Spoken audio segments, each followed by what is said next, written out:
আমার সাপ্লাই কোম্পানির অভিজ্ঞতা সম্পর্কে আমি একটু বলি। অনেকেই কিন্তু আসতেছেন বর্তমানে মানে অসংখ্য কমেন্ট আসে আমার এখানে যে ভাই এই কোম্পানিটা কেমন, ওই কোম্পানিটা কেমন। তার ভিতর বেশিরভাগ দেখা যায় সবারই কিন্তু সাপ্লাই কোম্পানির ভিসা বা সৌদির নামের উপরে ভিসা, যেটা সৌদি একটা মুআসাসা খুলছে, তার কোনো নির্দিষ্ট কোনো কাজ কাম নাই। সে খালি লোক নিয়ে আসবে, আনার পরে তারপরে সে অন্য জায়গায় এগুলোকে মানে কাজে লাগাই দেবে, বা দেখা যাচ্ছে অনেক সময় কাজ দেয় না। তো আমি বলি আমার অভিজ্ঞতার কথাটা বলি, যে আমার সাপ্লাই কোম্পানিতে সৌদি আরব আসার পরে সর্বপ্রথম কি অভিজ্ঞতা ছিল। আমি কিন্তু ভিসা সংগ্রহ করেছিলাম আমার খুবই নিকট একজন আত্মীয়র মাধ্যমে। সে যে মানে এরকম করবে সেটা আমিও মানে বুঝতে পারি নাই। আবার যদি একদিক থেকে বলি, সেও বুঝে উঠতে পারে নাই। কারণ কি, ওই যে এখান থেকে ভিসাটা নিয়েছিল, যে কোম্পানির ভিসাটা নিয়েছিল, সেই কোম্পানির লোক আবার তার কোম্পানির ভিতরে কাজ করতো।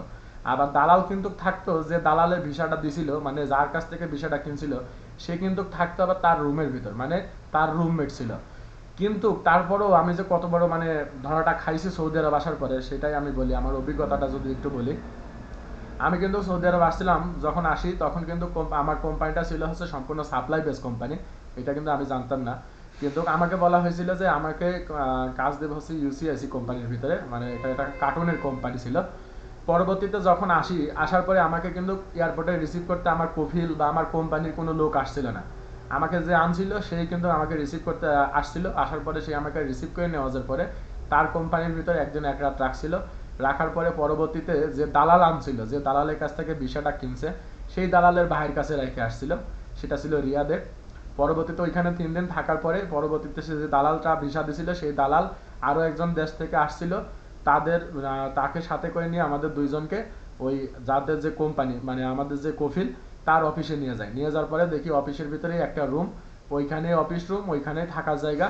মানে এটা কোনো কোম্পানি না, ওইখানে থাকলাম।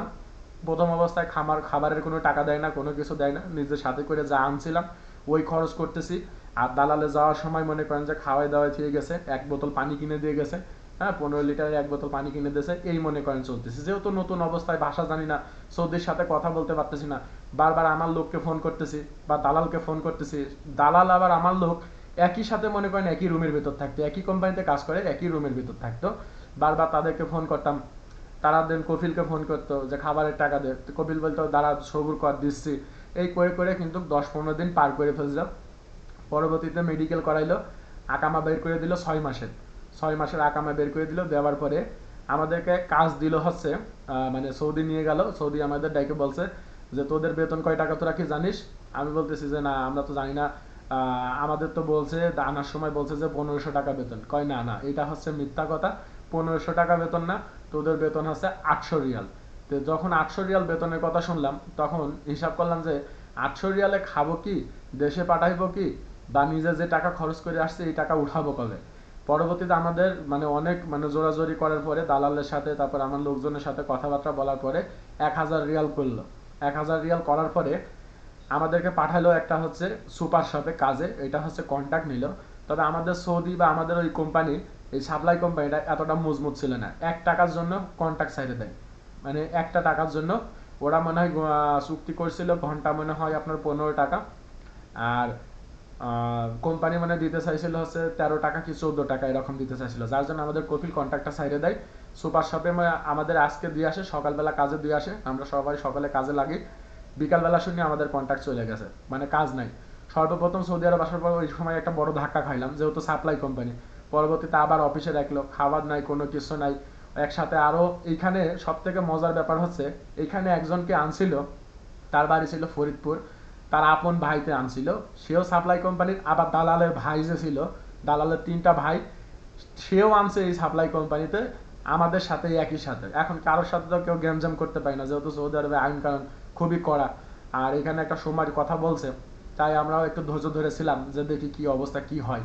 পরবর্তীতে ওইখানে থাকার পরে, কিছুদিন থাকার পরে সৌদি তার ছেলেকে দিয়ে এমন একটা মানে ভাব তৈরি করছিল, এটা আমরা বুঝতে পারছিলাম না।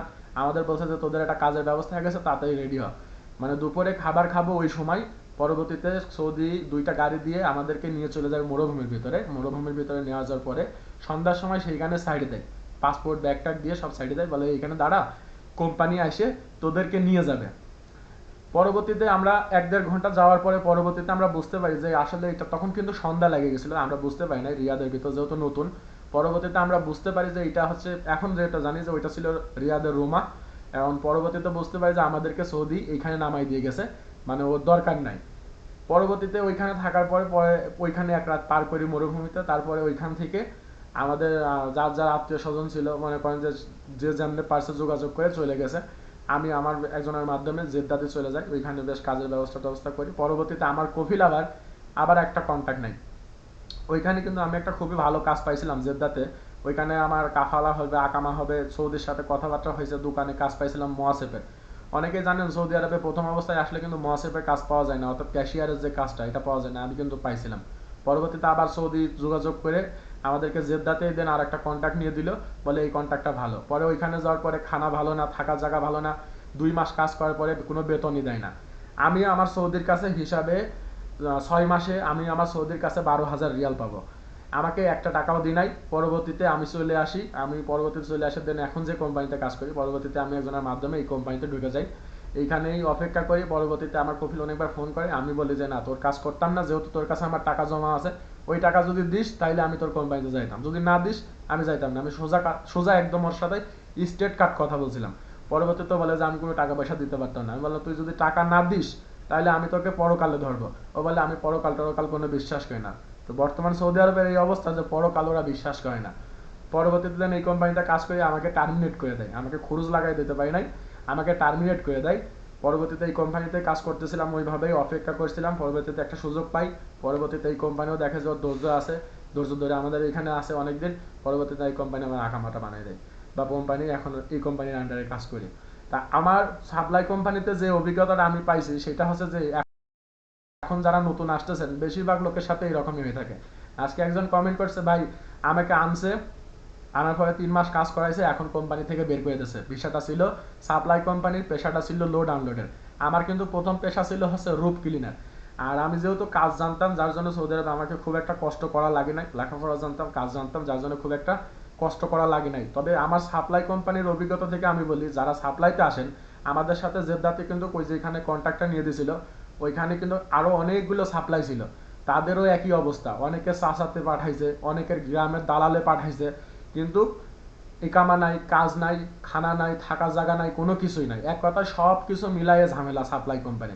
আবার অনেক সাপ্লাই আছে যে সব সাপ্লাই কিন্তু খারাপ না। আমাদের সাথে ওইখানে আরেকটা সাপ্লাই ছিল, তারা 1,000 রিয়াল গড় গড়ানো সবাইকে বেতন দেয়, কাজ থাক বা না থাক।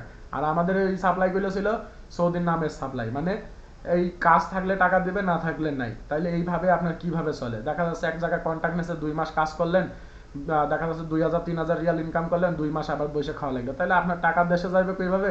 আপনি আবার ওই 2-3 মাস বসে খাইতে গেলে তো আপনার 2-3 হাজার রিয়াল শেষ। তো এই জন্য আমার সাপ্লাই কোম্পানির অভিজ্ঞতা খুবই তিক্ত অভিজ্ঞতা। আমি এই জন্য সবাইকে নিষেধ করি যে ভাই সাপ্লাই কোম্পানিতে আসেন না, সৌদির নামের উপরে ভিসার উপরে আসেন না। আমার সাথে যেভাবে যেরকম হয়েছিল এখনকার লোকের সাথে এরকম। অনেকের তো আছে আরো ভয়ঙ্কর অবস্থা, এয়ারপোর্টে ঘন্টার পর ঘন্টা বসে থাকে, কেউ রিসিভ করে না, কোনো দালাল রিসিভ করে না, দেন পরবর্তীতে কোনো ঠিকানা দিলে সেইখানে দেখা যাচ্ছে রুমের ভিতরে আটকাই রাখে। তা আমার সৌদি আরবে অনেক বাজে অভিজ্ঞতা আছে। তা এখনকার যে পজিশনে আছি এটা কিন্তু অনেক কষ্ট করে অর্জন করে আমার এই সৌদি আরবে। তাই আমি বলি, যারা সাপ্লাই কোম্পানির বর্তমান ভিসা কিনতেছেন বা বিভিন্ন সৌদির ভিসা কিনতেছেন, দালালে বলতেছে যাওয়ার পর আমি এটা করে দেবো, ওইটা করে দেবো, এটা কিন্তু সম্ভব না। কারণ দালালের বাপের জায়গা না সৌদি আরব। আপনি যে সৌদির ভিসার উপর আসতেছেন, যার ভিসার উপর আসতেছেন, সে যতক্ষণ কোনো কিছু চাইবে না বা কোনো কিছু করতে চাবে না, ততক্ষণ পর্যন্ত কারোর কোনো কিছু করার মানে ক্ষমতাও থাকে না। তাই যারা সাপ্লাই কোম্পানিতে